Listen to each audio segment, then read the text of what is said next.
And now, it's time for DJ Rocky's Secret Files.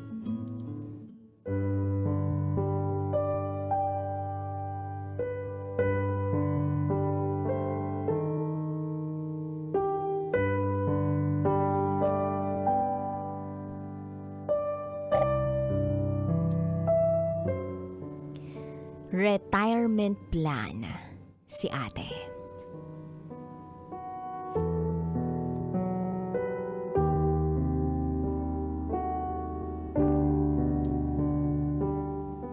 Hi, DJ Rocky.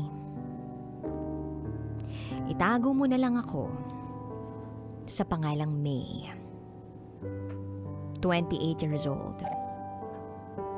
And this is my secret file.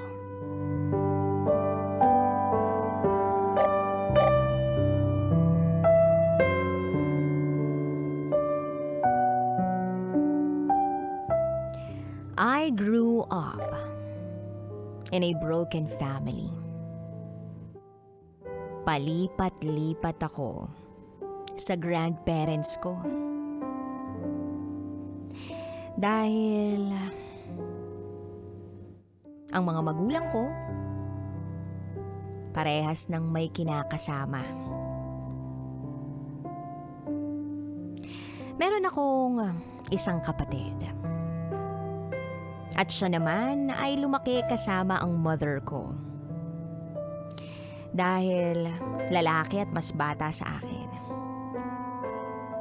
I was not like other kids na rebellious or bulakbol.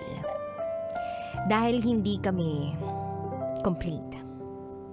I was the opposite. Never napatawag ang parents. Never bumagsak sa subject or course. Active sa school. At may utak din naman kahit papano. In short, hindi ako sakit sa ulo ng parents ko. And I'm very proud of it.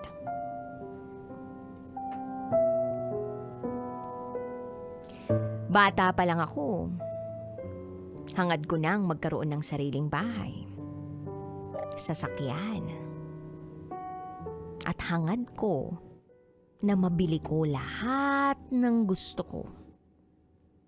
Kaya nagtiyaga akong makapagtapos para makapagtrabaho. Then I got an offer after graduation. I decided to work in Manila for a higher income. Eventually, nakaipon ako para masimulan ko ang bahay namin. Sinama ko na ang kapatid at nanay ko. Kahit maliit lang, masasabi ko na bahay namin ito. At hindi na kami makikitira pa or magre-rent. Sa loob ng 7 taon kong pagtatrabaho, unti-unting naging inconsistent ang padala ng tatay ko. By the way, OFW ang tatay ko.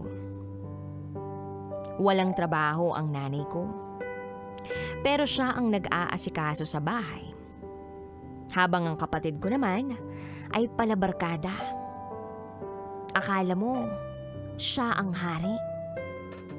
Madalas minumura niya ako pag hindi ako nakababayad ng tuition niya on time. So mula sa baon, groceries, kuryente, tubig, internet, at lahat pa ng bills, ako ang nagbabayad. Hindi biro ang tuition ng kapatid ko sa isang term dahil sa kursong gusto niya. Pinagtatalunan namin ito ng tatay ko dahil ang sweldo niya sa kanya lang. Samantalang ang sinasahod ko super budgeted. Paminsay naso short pa. Hindi ako madamot na anak. At alam kong hindi rin ako madamot na kapatid. Pero parang ako lang yung nahihirapan. Bakit ganun? Bakit ako ang sumasalo sa responsibilidad ng mga magulang ko? Bakit na ipapadama nila sa akin yun? Totoo pala, ang sinasabi nila na ginagawang retirement plan ng magulang ang mga panganay. Dahil ramdam na ramdam ko ito.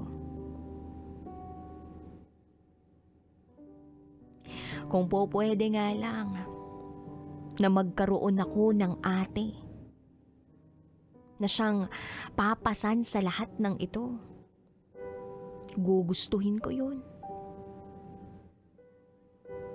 Pero wala eh. Ako ang ate. At ako ang pumapasan lahat ng ito. At ang ating ito, ang retirement plan ng mga magulang ko. DJ Rocky, gusto kong maging selfish kahit ngayon lang. Gusto kong malasap kahit papaano ang sweldo ko. Gusto kong makakain sa labas at mabili ang mga gusto ko. May mga pagkakataon na gusto ko na lang umalis at iwanan ang lahat. Dahil ang tingin nila sa akin, ATM. Masama ba kung gusto kong mag-ipon para sa sarili ko? Masama ba na limitahan ang pagbibigay ko sa pamilya ko?